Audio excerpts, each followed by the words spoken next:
No Box Dance presents dance behind the screen, process production, and social media.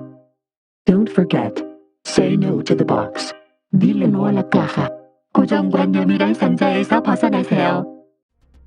Welcome back to Dance Behind the Screen podcast. This is your co-host, Azaria, and I am the manager of resources and archives for No Box Dance. This is Raina, your co-host, and I am the manager of community engagement for No Box Dance. This is your co-host Yejin, and I am the programming director for No Box Dance. This is your co-host Marthea, and I am the managing director for No Box Dance. To start off today's episode, we just wanted to take a minute to send love to all of you in Ukraine and everyone who is impacted in light of recent events.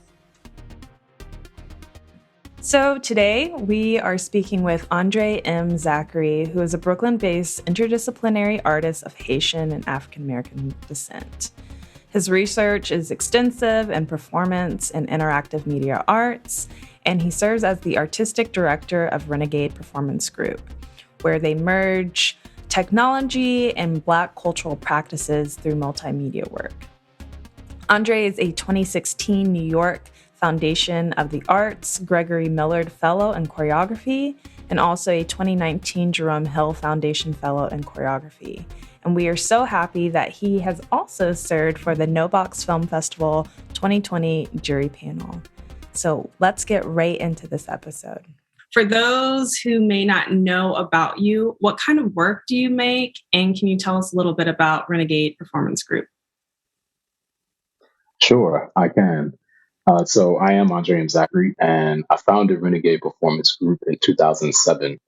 And the company is a dance company focused on three artistic components of dance: theater, site-specific work, film, technology, and multimedia elements. And our work is grounded in Black and African diaspora aesthetic and expressions through those various mediums. So most of my work really speculates and imagines Black futurity. We use history as an active partner to kind of disturb notions of time and space, and where Black presence and Black existence has really influenced and impacted wherever it has really been, and how we imagine it or want it to be collectively. And mainly I work collaboratively. So that's the other thing. I really have tried my best to really make RPG a space and container for so many different amazing artists and collaborators to, try out ideas, really mix up ways of working and thought. And this is a cross genre spectrum and influence. So I still really feel like we have so much more to do with RPG as well. But that's a good starter, I feel. That was a great starter. Now, that description that you just gave about like history and time and what we wanted to be, is that essentially the definition of Afrofuturism?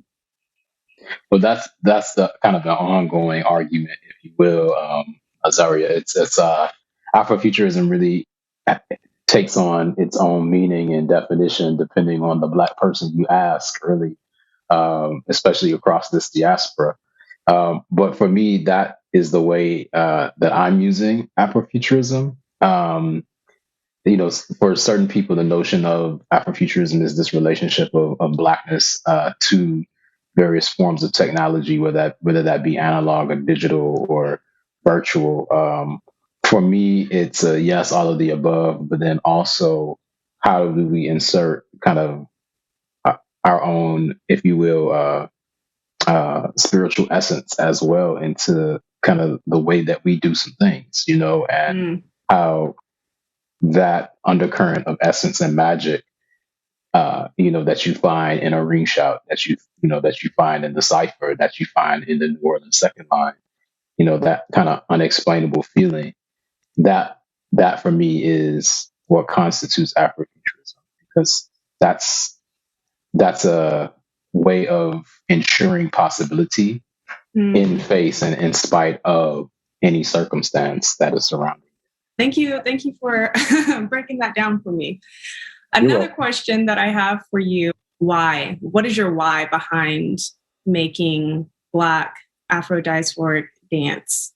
Because I never grew up or was raised and then learned to ever feel that that was a deficit to create my work from that place, or to feel like I was somehow shortchanging myself or boxing myself in. Um, Others might disagree with me. I can even say possibly the generation before really had some contention with that issue. But I think the irony then is that I also feel there was this notion from sometimes I feel from the generation before that like, well, we've solved that thing for you, so you don't actually have to like deal with this Black thing for your generation. And in a way, it's kind of like, well, hold up, like your experience with it is completely different from how we experience and what we were born into and the circumstances in which we went through. Right. And then from there, it also became a place where, from learning from childhood up to now, it was just like, well, there's still so much that we don't know, right? And there's still so much that we are actually doing. I mean, you're speaking about, kind of these confining categories or instances, right, in which you consider quote Black work, but with this notion of Black futurity, we're already talking about like, okay, well, who's going to be like the next? And I'm saying the next Black woman astronaut, because we've already had a Black woman astronaut. Big up to Dr. Macy Jemison, right? I'm an alum of her, the high school she went to in Chicago. Like, oh, that's literally, she's a Chicago public high school graduate, like me at Morgan Park High School. But that's the thing, right? We've already got a doctor physicist Black woman who shot up into space, right? And she's coming on the legacy of another Black Chicago feminist pilot, Bessie Coleman, right? And she was crossing the country on her motorcycle, back in the 1930s. Wow. So, right, that's what I mean. And so so if we can use that history, right, and then start to imagine, as you're saying, it's happening in literature, it's happening in film, like graphic novels. You brought up, Tommy DeFrance, and the importance that for me, especially like understanding what queering is, especially for the way that, Tommy asserts it. So when, rest in peace, Little Richard, when he's just like, no, I am the architect of rock and roll. Like literally, he is the architect, right? But that comes from a very, very, certain Black queering space where he transforms an entire genre and industry, based not only just off of his look, but from his talent. Like, I mean, what he could do on a keyboard, come on, you know what I mean? And so, so then I guess fast forward into me, I'm just like, well, just alone off of I can look back at my youth and like, the house parties I went to, like, coming from Chicago and like the footwork battles and house music, and then growing up also in hip hop culture, like learning to break dance and things like that. And, looking at, and then we're speaking about Afrofuturity and then film as well. So we're looking at especially like the music video and how important was like seeing the music video for us as Black youth in the 90s, and like, then recognize, depending on where you were, if you're in the East Coast or the West Coast, in my case, Chicago, looking at music videos, being like, oh yeah, like the Common video, and like seeing your neighborhood or your space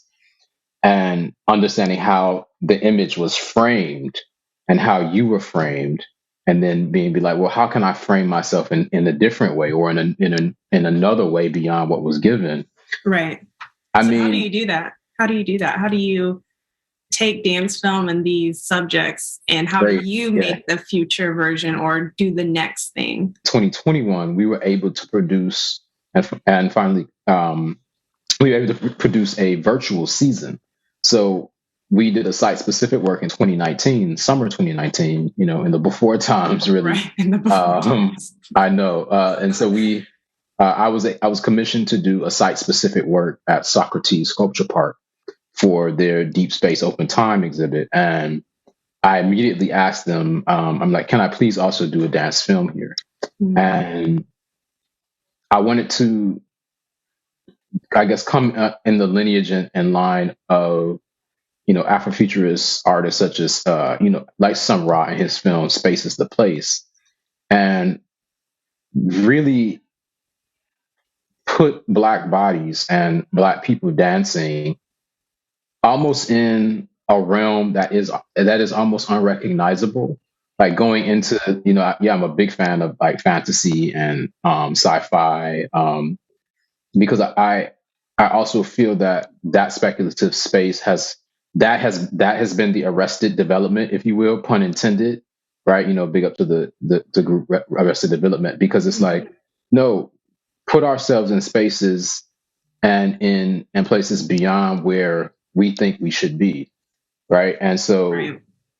and film, for me, thus offers the one of the best mediums for us to do that and create that as Black artists, and especially as Black dance filmmakers. And so, seeing these performers interact with these really amazing sculptures, like around, like using the entire park in a way that also then unlocks it from time, right? So if you weren't able to go to the site specific work, well, no, we have this film now, right? That allows it to live on as this kind of almost, the film is called, the project is called Ephemera, but the irony of, ephemeral nature Right. of dance is that it goes away.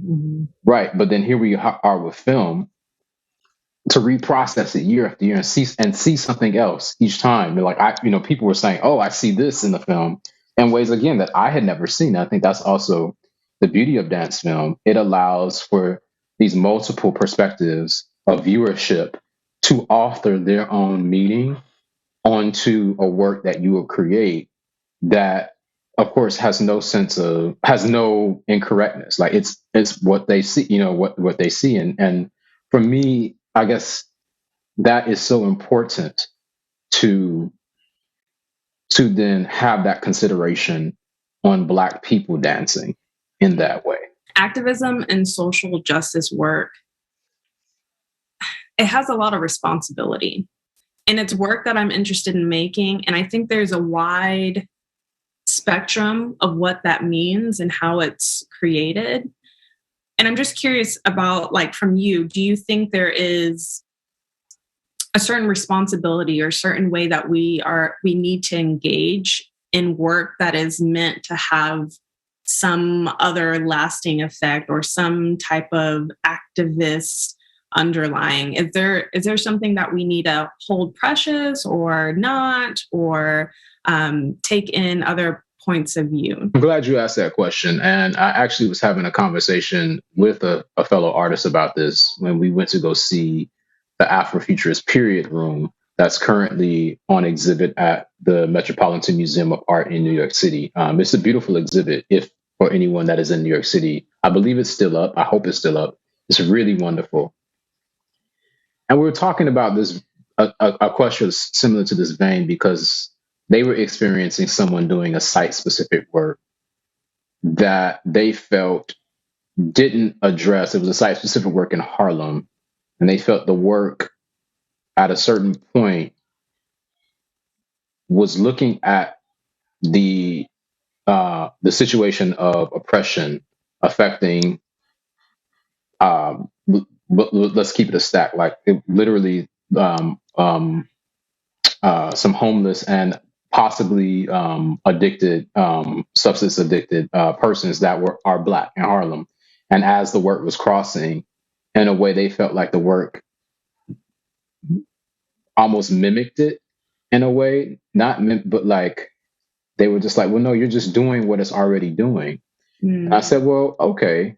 But they were like, I felt the work, in their estimation, they were like, well, I felt the work would have been more powerful if they actually set up like,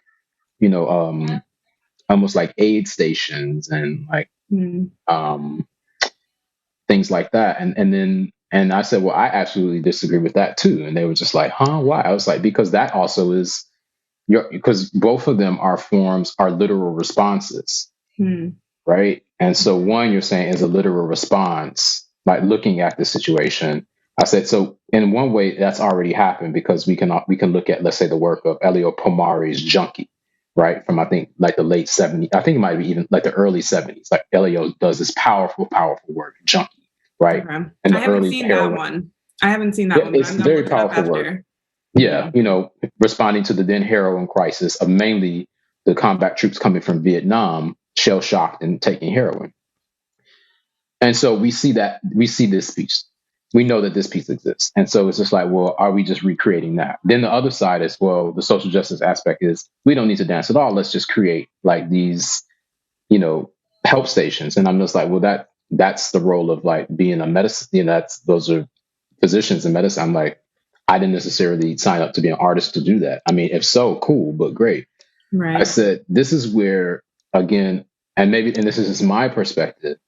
I said, no, what is the third avenue or other avenue that we're challenging? I said, no, I said, we have to continue to allow and make space for, and I said, this is why Afrofuturism, what is the creative response to look at that situation in a different way and say, yeah, there's a junkie there, but then like, what is the other side of that situation of addiction? Like, how does that, like, how do we, like, in speaking to that, what happens to the mind in that space to transform because it's really about transforming the world around you. That's, it is an unhealthy response, an anecdote, right? But at the same time, we're saying, well, right, so what is the way in which we know that this is happening, but then we can say, how do we create an artistic notion that really calls upon us to answer the cry for addiction or against addiction and like for help in a different way? And that's where the artist comes in. And I feel like, how am I trying to say it? Whatever aesthetic that takes depends upon you as the artist. And I feel like that's really hard to almost judge the aesthetic, the veneer. It becomes more about, well, how do we really, grapple with the intention of what this artist is doing? Because as artists, that is the way in which we have the courage to respond. Like the literal solution is for the elected official or the social or the social worker, right? Like Right. that's their job. And I think how am I trying to say this? I know we as artists are very powerful people, but however, there are people who literally that's their job to do. It's their job to fix. Right. Right. Like they're elected in office. Like we have social work, we pay, you know what I mean? And so at the same time, yes, they also deserve to have imagination too, and imaginative ways to hopefully work with us as artists and the community to find imaginative solutions for that. But again, as artists, I feel that, and this is just my perspective, that there is a challenge to say, like, right, how do, because it's also about, and this is where, especially with film and media, what is the reframing of that? Or what is the perspective, I don't know, shifting to a different perspective of looking at the same thing, right? Right. That we as artists have the ability to do and to grapple with, or introduce another narrative. Yeah, refocus. Perfect word. Like how do we just rack that focus just ever so softly, so that it can actually soften the edges around something? So you're like, but wait a minute, like there's something else there in that, and I feel like that's also social justice. You know what I mean? And sometimes the aesthetic is going to look, completely different. Meaning, there are two visual artists that I love. Emory Douglas, who did the work with the Black Panther Party. He did a lot of the Black Power editorials in the Black Panther newspaper, and then like let's say another organization in Chicago, Afro Cobra, and like these really bold statements of Blackness. But then also you have the artists like Julie Moretu, right, who are doing more abstract works and responses, or one of my other favorite artists, Jack Whitten, who's doing these completely abstract mosaics and these completely like abstract sculptures, like one, and he's titling them like For Malcolm X, right? Or For Edouard Glissant. And looking at it, you're like, but it's just this big, glass thing. But then for me, I can look at it, I'm just like, oh, I see what he's doing. Like, this is for Edouard Glissant. He's talking about like creolization, like art.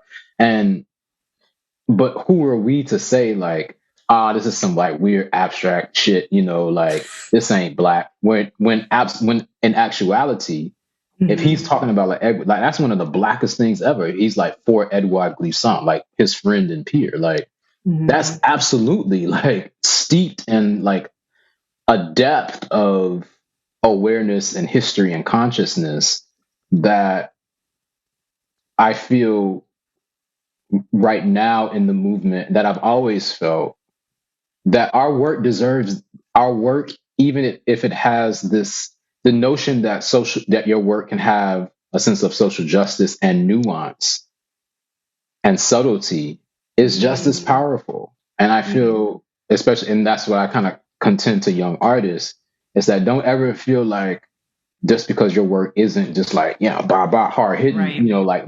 like Ali in the ring.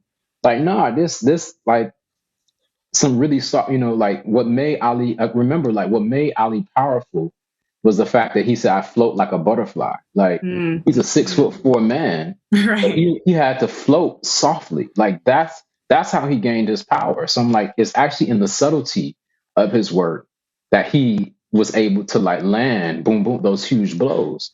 And I was like, that is the part of your work that can't be missed. And I think that's the irony. I think it's often missed when we speak about social justice work and creating from that vantage point in that lens, that somehow like that, those small like nuance and details, like we don't have time for that, when it's just like, no, like I think that's where it's at. That's That's where it's absolutely at for me when I make that kind of work too, because there is also just something about existing in that space, just like the personal is political, like me being in this space and occupying this space is a statement in itself. And for me, I like to demonstrate the experience without, a lot of times it's, even through the title, might be pointed at where I'm going. But it's that nuance that you talk about that I feel like I say in a different episode can like maybe even soften a heart, so that you're like seeing an experience. And in doing that, you open up for other possibilities. I screenshotted this. There's a reason some don't want students to read through tough literature. Stepping into someone else's shoes and seeing the world through oppressed or marginalized eyes changes your life. It creates empathy, better understanding, and often solidarity. And that was by @Piper for Missouri or something like that. But instead of the literature, for me, that's how I approach the film, right? So like stepping into those shoes and like almost unsuspecting, and then maybe because your guard is down, you've experienced that. And then I think that can catapult us forward. Or do you have any other advice for people who are interested in making dance film? I would say really work on your intention. Almost more work on your intention twice as much as you work on your aesthetic. Slick aesthetic can really be a thin veneer for flimsy intention, and you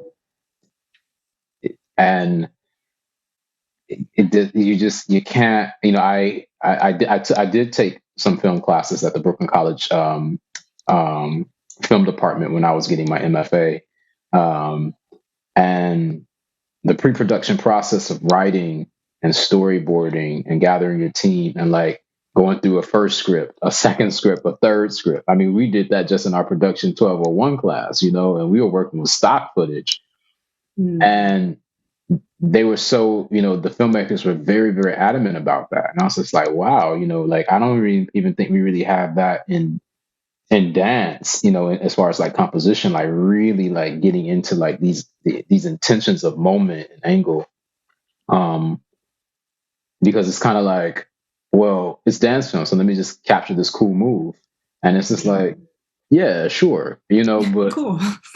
right, like cool, but or it's just kind of like, it's there's a difference between like, sure, like we're dance and it's like we're attractive people and it's like, okay, sure, you can rely on that up to like a certain point.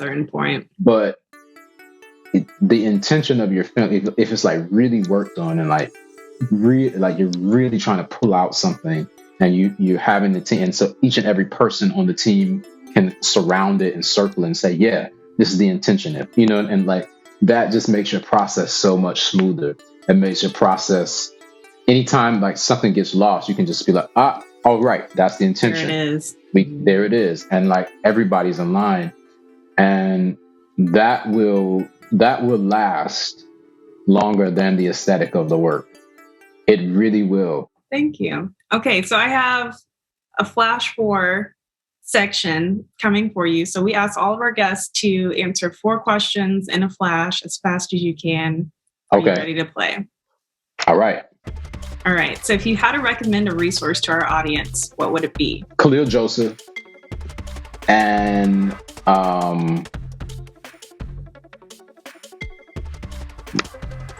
Khalil Joseph, who's someone else I like? Marjani Forte. What was the first dance you saw? Probably the Nutcracker. Do you think social media has a positive influence on the dance world? Yes or no? Ooh, no. Okay. No. What's your favorite social media platform? Twitch. Thank you for playing. And lastly, this was such a great interview and I could go on for hours more, but how do you say no to the box? I say no to the box by understanding my position and my culture as possibly being one-dimensional from a certain perspective, but understanding that the depth and layers of it go just infinitely into layers and landscapes that are just really unseen. It's as deep as the ocean and as vast. Thank you so much. It was an absolute pleasure to talk to you today. Thank you. Thanks so much for having me, Azaria. The No Box Dance Film Festival, NBFF, is now accepting submissions for its 4th year as an independent film festival. NBFF seeks dance-related films that challenge the possibilities of what dance can look like in video form. NBFF has 3 categories for submissions. Some are short series, general, and documentaries. For more information and how to apply, visit filmfreeway.com/NoBox Dance Film Festival. KNOWBOX Dance Film Festival. Visit our website, knowboxdance.com, or DM us on social media. Thanks for taking your time to tune into Dance Behind the Screen, a bi-monthly interview series where we go behind the screen to question process, product, and social media. Be sure to follow us on social media at KNOWBoxDance. See you next time and don't forget to say no to the box.